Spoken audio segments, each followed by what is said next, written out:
thank you, Flo, for being on the Filmmakers podcast. Thank you for having me. Yeah, brilliant.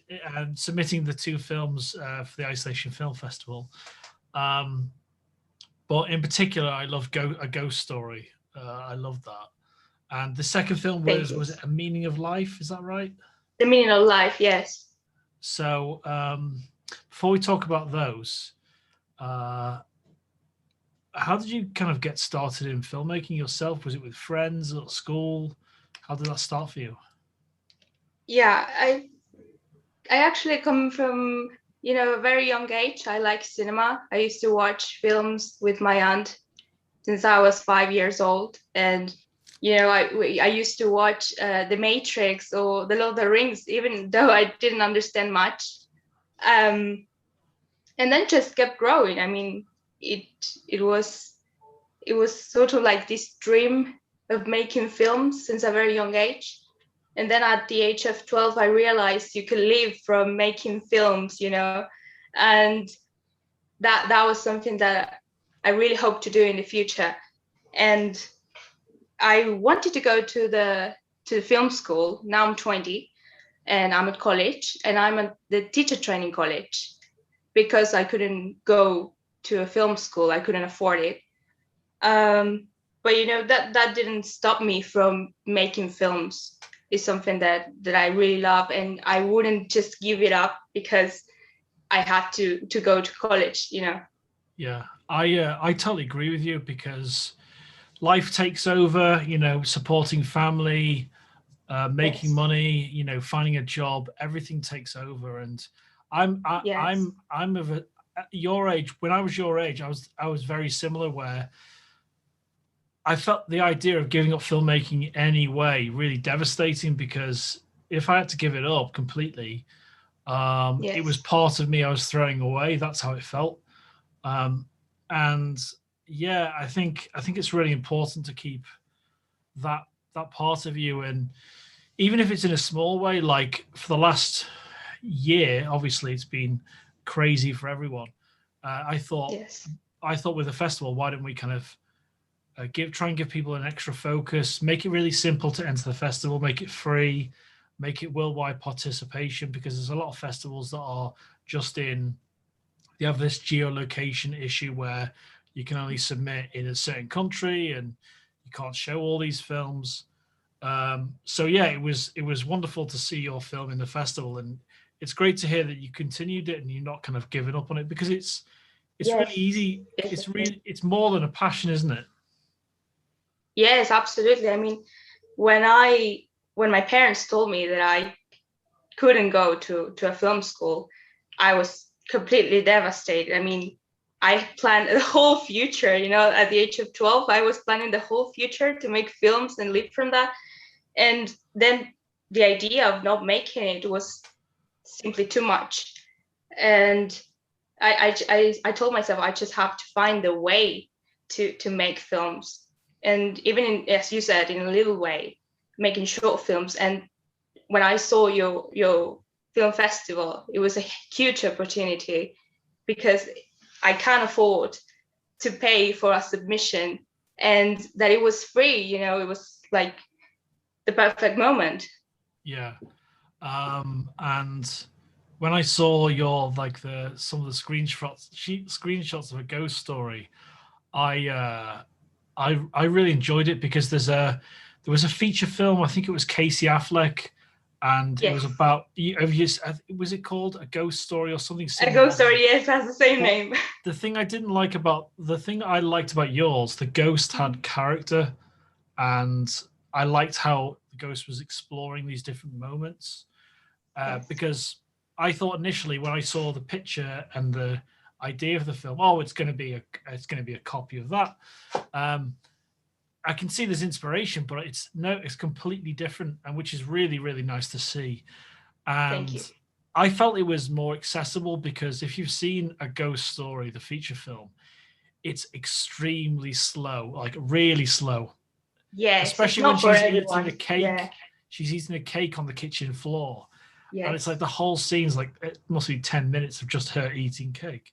So it felt more innocent in many ways, as though the ghost was a much younger like child or something like that. You know what I mean? So Yes, yes, yes. um, It's what played by was my the cousin who yeah has 12 years old. So they said, you are going to wear this, yeah? walk around. Do you know that clip I used for the little promo where Yes, it's a brilliant moment. It's a brilliant moment where the ghost is looking at the sheet, and it's yes. extremely funny. It's just because did you have that idea, or did that come like that particular shot? Was that like, oh, that would make a great idea whilst you were shooting, or was it kind of pre-planned? That particular idea uh, was my aunt's idea, actually. I showed her the short film, like it was finished already. Yeah. And then she said, oh, you can use a blank cloth and put it on the, the tender, and make him look like he's looking for someone, and that reminds him of someone he knows, or someone like him, and that idea, I thought it was fantastic. I said, yes, I'll do it, I'll film it. And that afternoon I went outside and I filmed it. Yeah, I thought it was fantastic. So it's her credit, not mine. if like it's something you could base. It felt like something from it felt that particular moment really kind of worked with me, and it felt like you could see that in an animated film, or you could see that on the poster or something. It was really quite a strong image. And the thing was, your cousin, the 12-year-old, Yes. where he turns, Bruno.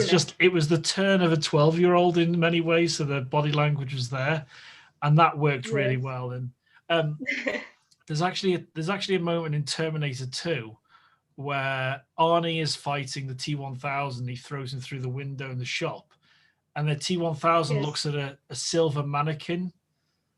So he Yes. looks at it and I thinks it's remember himself. it. So it sparked all those memories off for me. So yeah, I love that moment. Many references.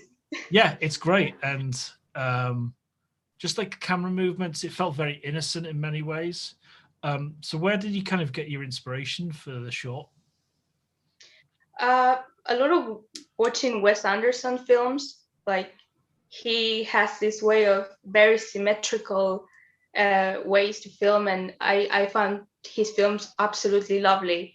And that was a huge inspiration for the shots. I wanted to have like this type of look, and not more like following him around the places with the camera movements and camera in hand, like we say here. And Yeah.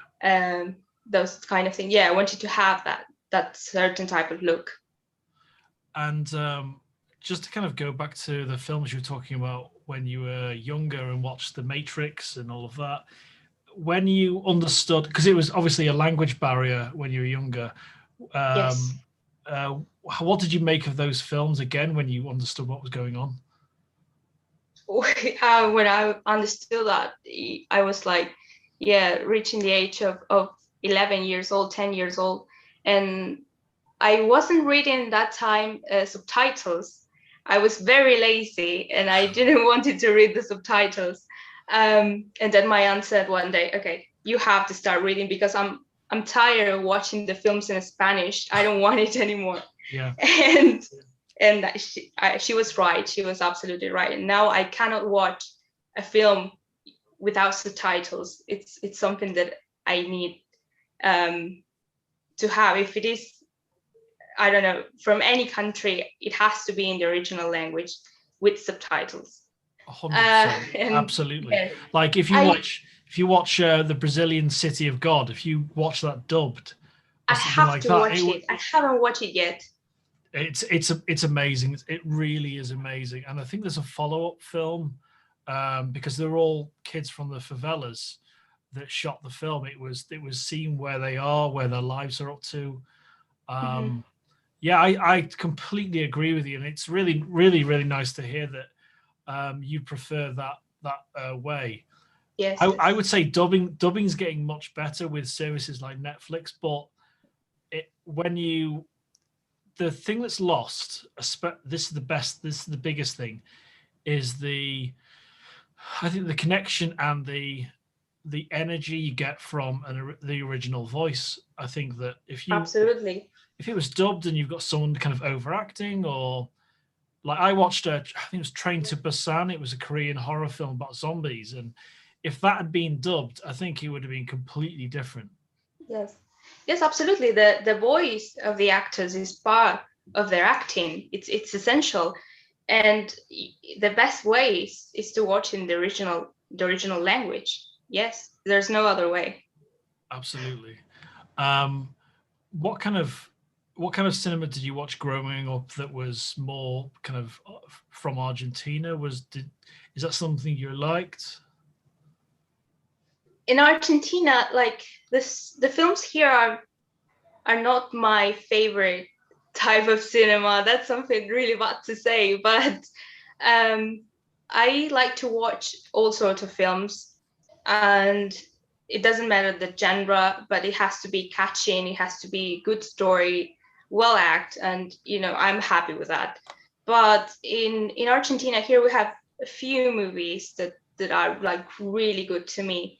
If not, they are trying to copy the style of USA, for example. Yeah. It's just they are not gonna get it. You got to stop doing that. It's a language barrier in terms of the language of filmmaking. It's if a UK filmmaker tried to make something from Argentina, or tried to make something from France, which is really close, or an Asian film, it's completely lost because there's a massive lack of understanding of motivation, yes. film language. There's a lot that will pass you by, and it will seem kind of really hacky in many ways. Yes, it happened with the Secret in Their Eyes. Like they tried to make the USA version, and it just was completely different from the Argentine. I love the one that is Argentinian, and I watched the other one, and I just thought this is a completely mess. This is like the Argentinians trying to do what USA oh my gosh, my English, the people in USA do, and it's like you're not gonna get it. You just gotta leave it like that. The remakes from other countries are just basic in general is not good. They're not good. No, it really kind of falls short straight away. And the one that comes to mind for me is I can't remember the original. I think I'm sure it's Chinese, but it was remade called The Departed with Scorsese. But it's actually a trilogy in China. I can't remember what it's called, but that for me, I loved that trilogy. I thought it was absolutely brilliant. The Departed was good, and I think Scorsese got Best Director for it, but he should have got the Oscar for his earlier work, because I think that was his first Best Director Oscar, and it was kind of lost for me in terms of the it just didn't work. I thought there were much better films originally.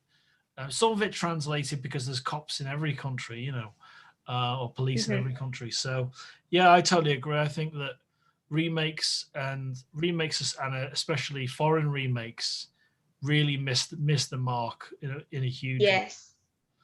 Yes, they shouldn't do that. The one, some remakes are okay, like Hitchcock remade The Man Who Knew Too Much, and he made a very British version. It's basically the British version, part of his career. Yes. And then the remake with James Stewart. I would say that's. But there are a few examples like they go well. Like exactly, yeah. Just not many though. Yeah. And it feels really lazy, doesn't it? Remakes. Kind of really lazy, like it's like they've got no original ideas, kind of thing. Yeah, so that's what I always talk about with my aunt. Like we say, they don't have any idea that they have to, make remakes of other countries. It's just not necessary. Just come up with a good idea and then make it. I don't think it's that hard, but it's something that it just happens. Absolutely. How long did it take you to make a ghost story, and what did you film on, and what did you use to edit? And these are the kind of questions that some of the younger filmmakers will kind of, because of the work I do outside of festival stuff, you always get people asking you what you use to recommend to edit. Okay. And so kind of, can you tell me a little bit about production of the film? Yes, I came up with the idea of making this story, and I took like 2 days to polish it, like say, okay, I'm gonna do this and have this style, and put in my cousin in the casting, and her sister, that's his sister, as the young girl. And yeah, that took me 2 days, and then we film it on one morning, the scenes that were in daylight, and the scenes that were more like in the afternoon, we shoot it on the next day. But yeah, it took us just a few hours. It wasn't that much because I pretty have my ideas on my mind, and some of the scenes we improvised, like the one with the horse that it's back there, and I watched the horse and says, okay, you stand here and I will film you, just look at her, that's all you gotta do. Yeah, but then editing, I do everything with my phone because I don't own like a big computer to do the editing. So I film with my phone, I edit with my phone, I download the music and I put it on the editing. It's basically my set is on my phone. And editing took me like an hour or so. It wasn't like much work, but it doesn't feel like work because you like it, you love it. Yeah. And yes, and it's like, your mind just goes to somewhere else, and you don't care about anything happens but that, and you're so focused on that nothing matters.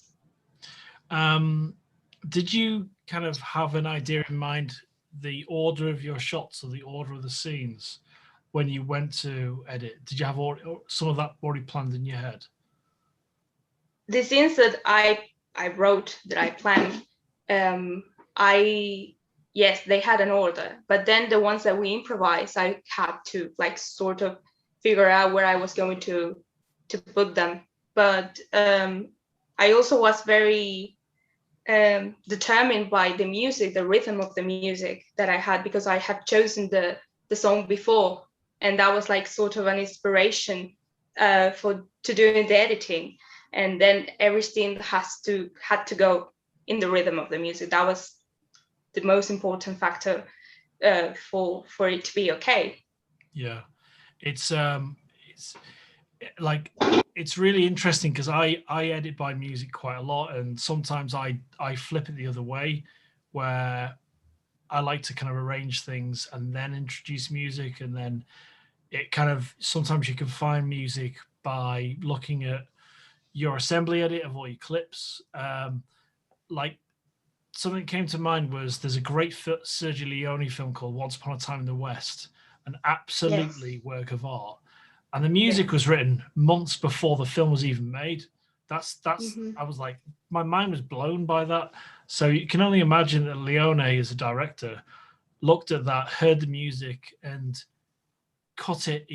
The fact he was probably already listening to it on set, and then finding the rhythm of the filmmaking.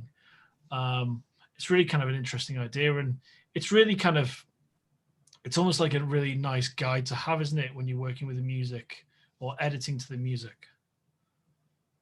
Sorry, can you repeat the question? It's really nice, isn't it, where you've got the piece of music and you can edit to the music. It helps you find the rhythm of the film, doesn't it? Yes, it did. It was like the basis of the short film. It was also a type of inspiration because that song is on Isle of Dogs, I love by Wes Anderson. Yeah, yes, it's beautiful, and I had that reference. So there were many references, and it all helped to create the short film. How did you kind of get introduced to Wes Anderson? Was it your aunt again? Yes, my aunt. My aunt is a big foundation of all the things that I know, of all my knowledge, of my passion. Like, she was the one who used to sit me on the table when I was little and watch the movies with her. So she's like the founder of all this. And great. yeah, she was the one that introduced me to Wes Anderson. Yeah, my eldest brother, he used to have a lot of films and on VHS back in the day, and Yes. I was introduced to horror really early on, and I had severe nightmares for years, and I blame my brother squarely for that, because we had Child's Play, you know, Chucky the doll, and Yes. I used to watch Chucky with my dad. That was one of my dad with the horror films. Yes, yes. yeah, and it gives you a real impact when you know, because you know, as you know, when you're much younger, you're like a sponge and you're soaking up information and visuals Yes. especially. So I think he's on there. I've got this horror piece of art here, and it's got Christopher Lee on it. And I used to, when I watched Prince of Darkness, the Christopher Lee Hammer horror Dracula film, I had severe nightmares after that. I had nightmares about Freddy Krueger, and it left a really impression on me. Honestly, I had really bad nightmares. But years later, I absolutely love horror, like everything with John Carpenter and Yes. The Exorcist, whatever it is. I kind of soak it up now. And the only thing I'm not a big fan of is body horror. You know, where like the Saw films, where it's just mutilation, it's just that kind of thing. So Yes. as Yes. we Yes. as we Like say, Saw films. yeah, exactly. As we say here, not my cup of tea. Not my cup of Yes. tea. Yeah. Yes. So what do you kind of movies do you like watching? And do you watch with your friends? Do you watch with your auntie still? I watch some movies I watch alone, some with my friends, but not now really. And with my aunt, I watch most of the films. Like we share ideas, we share about the production and everything. It's very fun. It's our favorite hobby. That's great. It seems like you got a really close relationship with her, and Yes, I do. having a shared passion for that, for cinema, is fantastic. Yes. When I told my family that I wanted to be a filmmaker, she was the only one that was happy. She was the only one that was happy for me. The other ones were like, okay, you will have to find another profession because you're not going to make money with this. Yeah, it's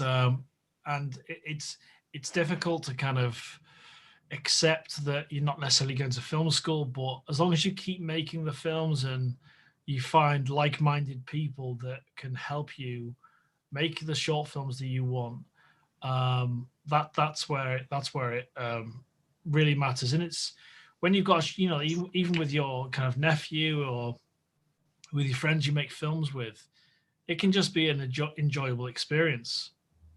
Absolutely, yes. You know, it doesn't have to yes, be. Yes, yes. It doesn't have to be the main source of income. It can just be.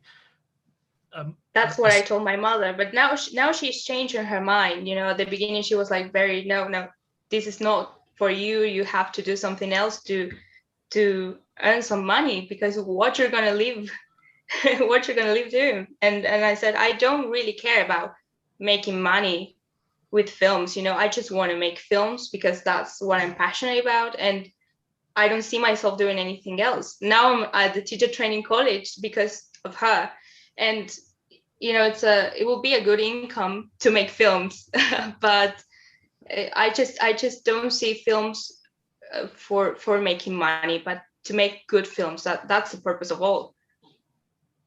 Yeah, I totally agree with that. And I've got I do a lot of tech support and photography and live streaming stuff for my main source of income. But filmmaking and this festival and the other festival I run called the Hellbound Horror Festival, it's been a great kind of source of satisfaction in many ways, kind of speaking to people like yourself, Flo, and we've had filmmakers from all over the world, so it's an absolute pleasure to kind of curate all of these amazing films. Like there's a clip in that little promo I put out today, hence the same shirt, of the it's called, I think, Ordina. It's a Japanese animation film, and it took 2 years to make the film. And when I speak to the chap that directed it, I'm going to ask him what was it like, obviously finishing the post production in the last year, because you know, with COVID and the Yeah. pandemic, it must have been absolutely crazy, you know. So yeah, it's yeah, I love doing this, and I don't know if you know about the Hellbound Horror Festival. No, I don't. So that festival, we had the production designer of Jaws as a judge. We had the director of The Crow and Dark City involved as well. So that's something I do later in the year in October, obviously. Um, yeah, I love the ghost story and the meaning of life. Thank you. I really enjoyed it as well.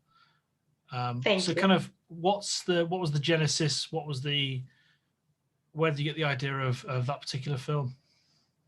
Well, the meaning of life, I made it before a ghost story, and I was going through a very reflective moment in my life, like before the pandemic. And I think that this happened to many people, that we were like all sort of so focused on what we're doing in our social life and hanging around with other people and go to work and then you go home and then you have to go to somewhere else, and like you don't stop and watch the things that are going around you, you know. And after the pandemic and during the pandemic, of course, I just stopped for a while. And even though I was doing college online, it wasn't that demanding as it was before the pandemic, you know. And everything like sort of changed, and I stopped and I start looking around and I said, okay, this is a moment to film something about this, because I need this inner peace of mind, that it was so in calm, so relaxed, you know. It was outside of everything, of responsibilities, of responsibilities basically. Because, you know, sometimes when I was at college, my friends used to tell me, okay, now let's go to somewhere else to have a drink or to eat something, and you can say no every time. I tried to say no many times because I wanted to have my own time, but you can't say no always. And you know, it's not like a waste of time, but then you don't have time for yourself. And I think that's very important. And in the pandemic, it just, I had so much time with myself that I couldn't help but think about so many things about life, about what is going to happen now, what I'm going to do to be a filmmaker, and also taking care of my family. So all those things just were sort of inspiration for the film. Yeah. Did you find it was almost part of your kind of survival, kind of healing towards getting through pandemic, was kind of channeling that creative energy? Yes, absolutely. It was a huge part of, you know, I tell you, this time that I didn't used to have, and now I have like so much time to film and to think about new ideas and to write, and like my creativity just went out of my mind. And um, I was so immersed on college and everything. And then the pandemic came, and I was like, okay, this is the time to focus on what I really want to do, and start this. Because if you never start, you know, it's like I will leave it for next year, and I will leave it for the other year, and then nothing happens. But you can start right now, and you can make little things, you know, and then it would just keep growing. And then you will be on a Zoom meeting with Alex, and you know, it's everything happening. And I didn't expect this to be, you know, to be this great. Like I was doing this short film, and now I am talking to you. So, you know, and you go little by little, and then it will keep growing. Just you got to start somewhere. Absolutely. I I went through. We all go through creative slumps, and I went through that. And it's you've really got to kind of keep. You got to find the motivation. It's very difficult, and like you say, Yes. when the pandemic hit, you know, and threw a spanner in the works for everyone, and I mean everyone, it really kind of, it gave me extra motivation in many ways at home to do this, not just to fill in the time. Initially, it was going to be just my colleague, myself and Chris, the other co-founder, just a way of sending each other films. We thought, let's do that, and then we thought, why don't we open it up further? And from that process, that was the best thing to come out of it, was helping people to find their creative, focus their creative endeavors. And yeah, I found it extremely difficult when the pandemic hit, because my work was all on site for a university, and then being sat at home, I was upstairs. I didn't have any of this set up. Some, like, this is my filmmaking camera and filmmaking lights and stuff that I wouldn't use. And I thought, right, I'm going to make this the best I can at home. And yeah, I found it extremely difficult to begin with, because Yes. it was really tough. And I had COVID in December. I went to Oh. hospital for 2 weeks. It was it was so terrible. I was supposed to get married on the 21st of December, and then I got the results for my COVID test on the day I was supposed to get married. I was putting my suit on, and that gave me further focus as well, especially when you're in a hospital bed for 2 weeks. And it was horrible. And yeah, it's extremely difficult. And I like what you said about kind of carving out time for yourself. I think that's really important. And Yeah. I found that in university when I went to uni a few years ago, a good few years ago. In my first year, I was like, went to all the parties, went to all the people's flats, had a great time, eating, drinking, whatever. But then my second year, I kind of wanted to have more time to myself. But yeah, it's been a crazy year. And how have you found it with your family the last year or so? My dad had COVID a couple of weeks ago, and he's all right now. But it's like this time where we all had to adapt ourselves to what was happening. And last year we were all lost and we were all at home, but now he has started to work again, and many members of my family have started to work again. And it's kind of like all we can do is to take care of ourselves and hope for the best, because sometimes the situation can be very, very delicate. And I live with my grandparents also, and they're like the most important thing now. So we just try to stay, healthy. Yeah, absolutely. Yeah, because it, like, you've your dad had it, so you firsthand seen how it can be. How, without being too nosy, how bad did he have it? No, like, it wasn't that bad. He was a week on bed, isolated in his room, well, in my parents' room. And my mom and my sister and myself, we had to go to the living room. Well, I say my bedroom, but they had to go to the living room and stay there for a while. But he wasn't that bad. No, it could be worse. Thank God it wasn't. Yeah. Well, that's great that he can, things have gone back to normal for you. And you can see that. I think that you really get an appreciation for how terrible this situation is, where, firsthand it happens, because there's a lot of misinformation and kind of ignorance and belief that it's not real in the world, which is completely crazy to me.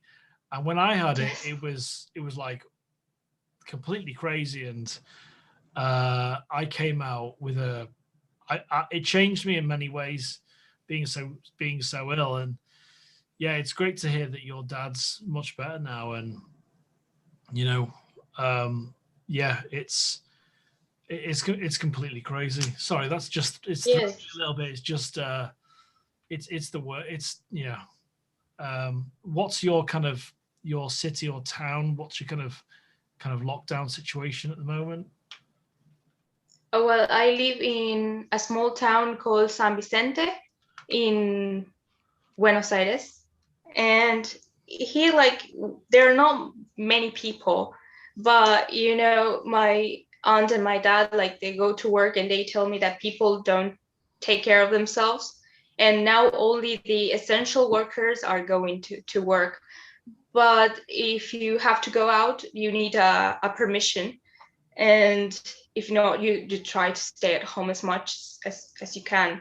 But many people just don't follow those rules, you know, just like that's the danger of it, because they go out and, you know, they might not have COVID, but they might do. So, you know, it's a danger, and we just try to be careful with them, because they are the ones who go out and they come to the house, and just it's pretty crazy, the situation. But that's the people who doesn't take care of themselves.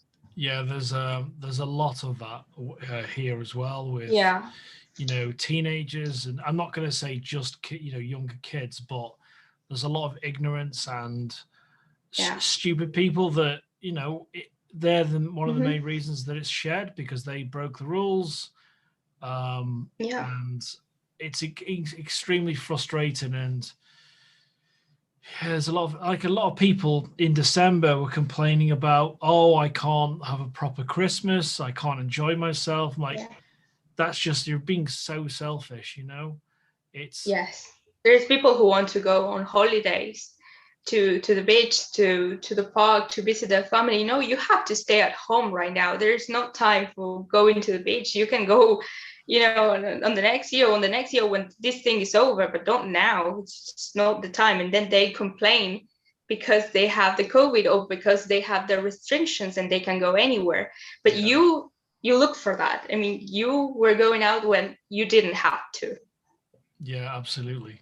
um what kind of movies did you watch in lockdown? What have you kind of enjoyed? Oh, many movies. um Starting from 1917, Nomadland, from the recent ones, Yeah, Nomadland, The Father, what else? Oh, The Witch. Yeah, many films. I watch many Frank Capra films. I try to go to the oldies. I like to watch also the films, so yeah, I try to be very varied with yeah, all the across the films. board, yeah, absolutely. like Yes, absolutely.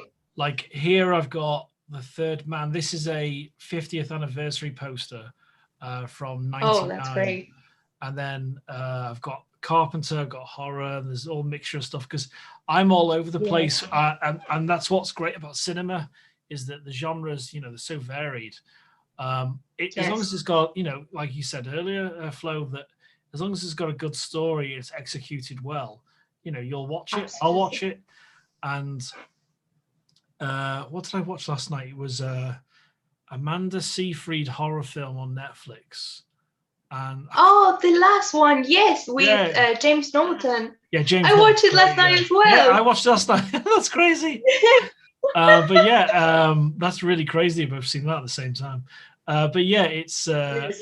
we really enjoyed that. And why quite well, we can talk about that film. But Absolutely. what I really enjoyed about that film was that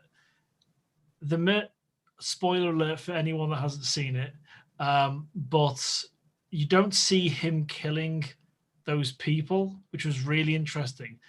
And Yeah.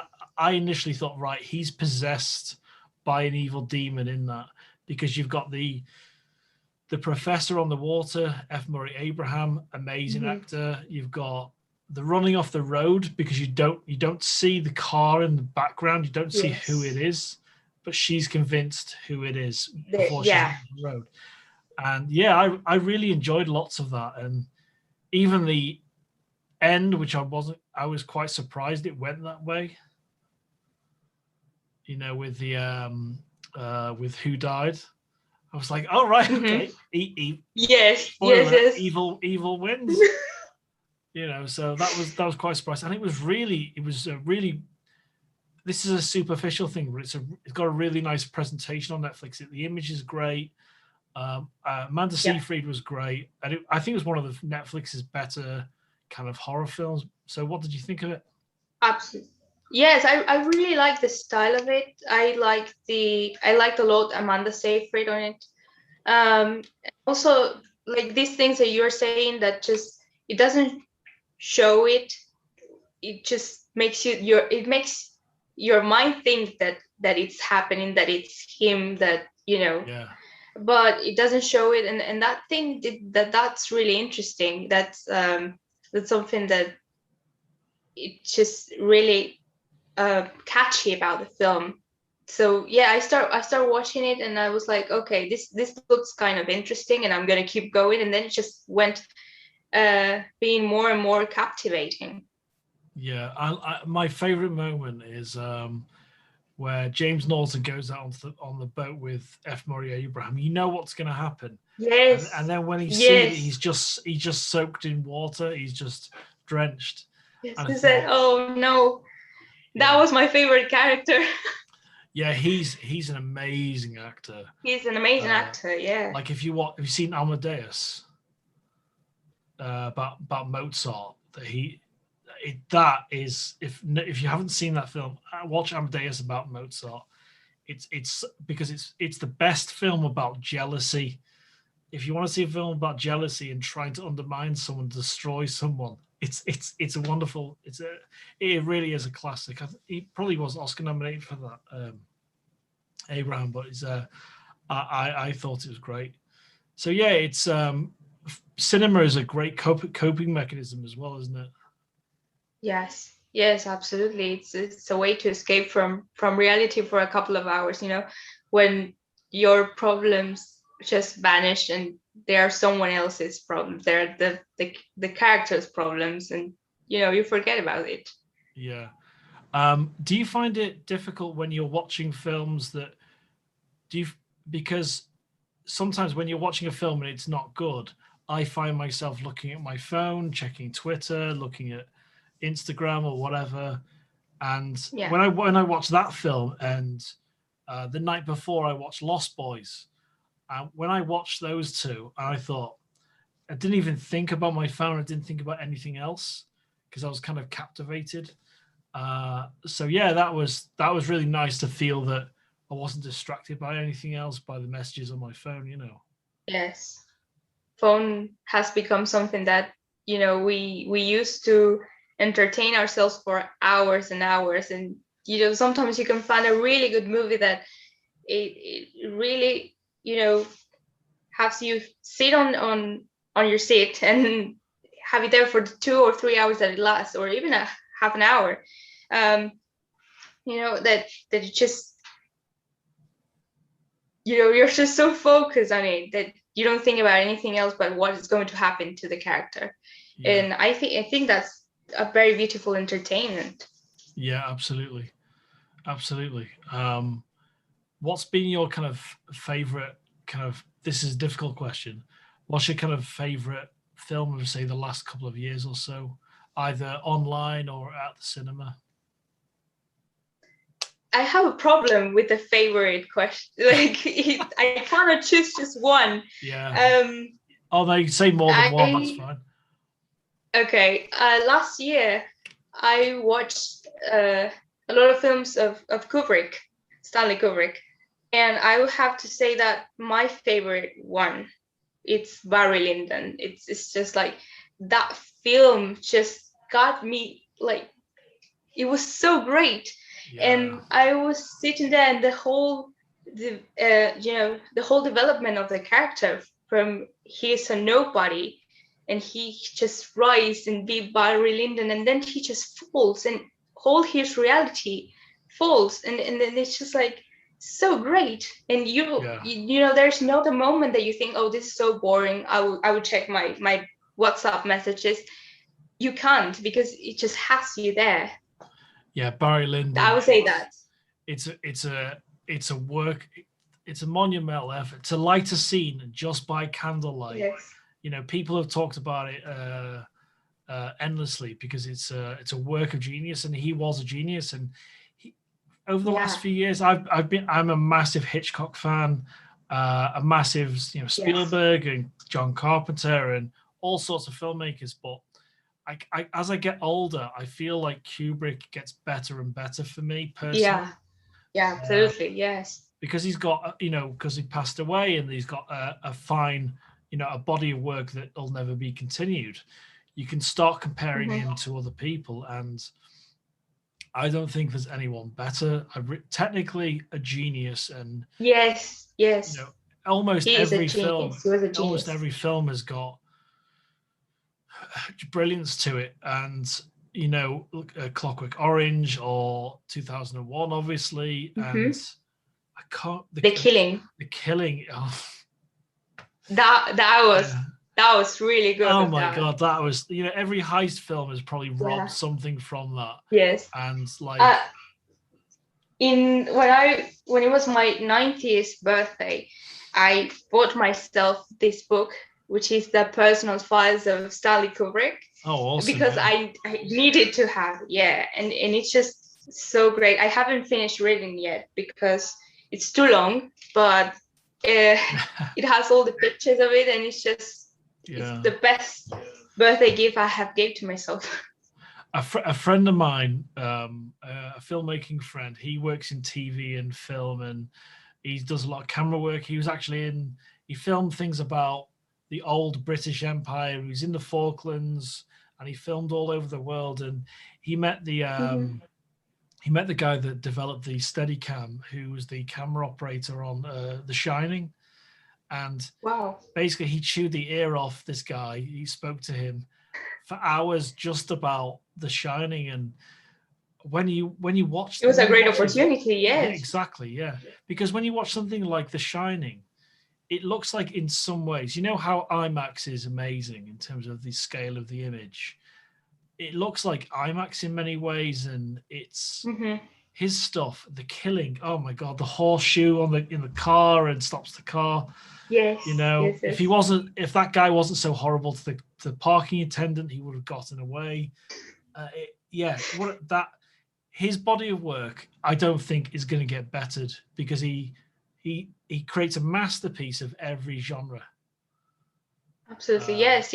And that was the great thing about him, that he didn't focus on one genre, but he was so varied or what he did, and he made it all perfectly. You cannot judge him because his work is one better than the other. It's just great. You have to see his films. Yeah, because look, like technique, he's got probably the best filmmaking technique, because you look at Douglas, I think it's Douglas Trumbull who did the special effects of 2001. Those opening shots, that opening scene won't be bettered. Doesn't matter what your budget is, doesn't matter how good a filmmaker you are now. Maybe someone will be as good as him in the future, but I really doubt it. You look at someone like Orson Welles, and you look at Citizen Kane, and those filmmakers have moments where they are absolute geniuses. But Kubrick was consistently that good, which is, it boggles the mind. I was lucky enough to see, I used to work as an usher in a cinema, showing people to the seats and that kind of thing. And before he passed, was it before? No, he passed away when I worked in the cinema, and then Eyes Wide Shut came out. So I managed to grab the posters for that. And I felt really lucky in many ways to see his last film in the cinema. And even that film I absolutely loved. There's just something about the pacing of it. It's almost the film I love to watch at 1 a.m, like really late, because it's kind of got this seedy nighttime vibe about it. But an absolute genius. So Flo, thank you so much for coming on the podcast. And thank you so much for having me. And your English is amazing, by the way. I shouldn't be surprised. But honestly, Thank you so much. Thank you. Where did you learn English? Was it school or family or? I learned in an institute since I was 9. and I have been studying and speaking. Now I'm in the teacher training college, so I have to speak it. And I love British accent, the British accent. So I'm trying to make it the best I can. So thank you very much. So yeah, my accent comes from the northwest of England. So kind of a northerner, Liverpool, Manchester, that kind of general area. Even my surname Blackburn is a northern name. So, you know, but yeah. It's been an absolute pleasure talking to you, Flo. And yeah, we should definitely talk film in the future as well, because I'm doing I'm doing a podcast for the Hellbound Horror Festival as well. So hopefully we can talk on that. And what the idea for that you might like, see what you think of this, is that I'm talking to different filmmakers and actors and that kind of thing about one film, about one horror film, and that's what each episode's going to be about. So if you wanted to think about an episode, and we could record that in the future as well. Okay, yeah, it sounds great. I will try to find a film and we can talk about it. It's been my pleasure to talk to you. I mean, I was really nervous at the beginning, but you know, you are such a nice guy, and thank you. And it just felt really good to be talking to you. And yeah, thank you so much for submitting the 2 films. And as you may have probably saw in that video, all the films are going to be showcased on the 26th of June. I've got to get my dates right. Yes.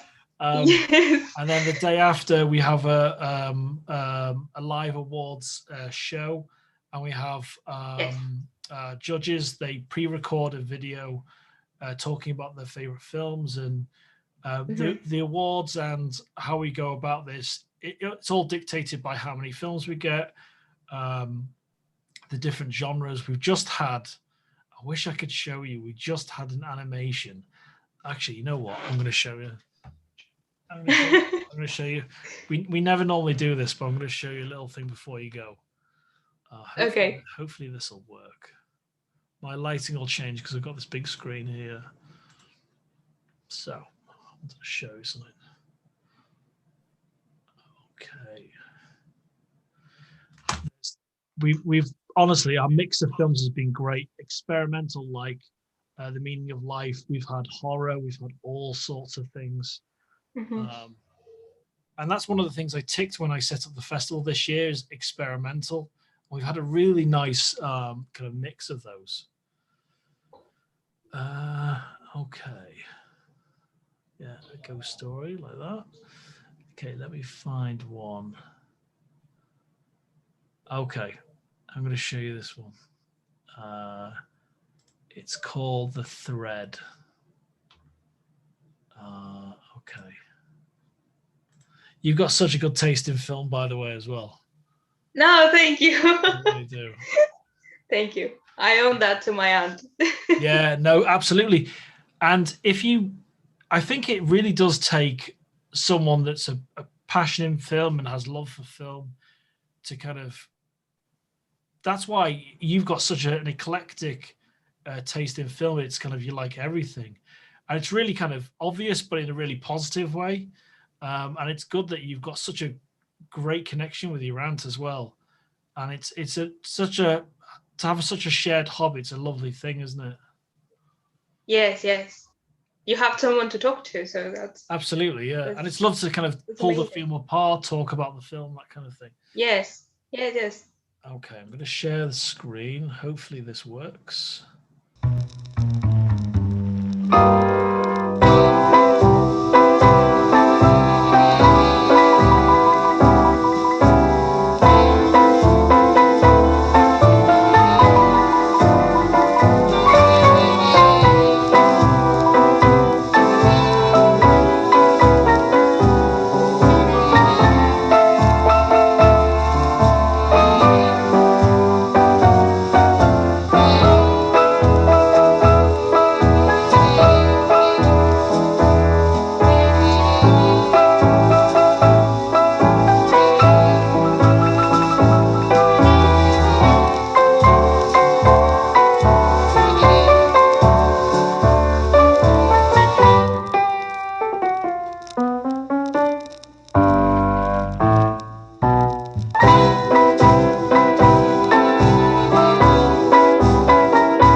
real mix of Wow. films. A real mix That of that films. was really good. That was amazing. You see how it's one location. It's Yes. a simple idea. Obviously, there's some practical effects, that kind of thing. Mhm. But yeah, it's amazing what you can do. Because if you think to yourself, "Oh, I need to make a short film," or where do I start? You know, it's the fact it's just about a thread or just about a ghost that's lost, kind of thing. It's really interesting to see these short films and executed so well, like your film as well. So, Yes. so did you enjoy that? Yeah, it's amazing that, like you say, what a filmmaker is able to do with just the simplest things. You know, sometimes you think that you can make a great film if you have the greatest actors and the greatest visual effects, and everything has to be just like enormous. But it it just, you know, with little things you can make amazing short films like this one. And you know, it's just amazing. Absolutely. Well, thank you very much, Flo. It's an absolute pleasure to talk to you, and I want to keep in touch. We'll definitely be chatting again as well. And thank your nephew for being the ghost in the film. He did a great job. Okay, thank you very much for having me, and thank you for the opportunity. Absolutely. We'll keep in touch, and I'll keep you updated with where the films are. I'm not sure how the order of the films is going to be on the Saturday, but I'll let you know. I'll keep you up to date. All right, thank you very much. All right. See you soon. Goodbye, Alex. Bye bye. See you Bye. soon.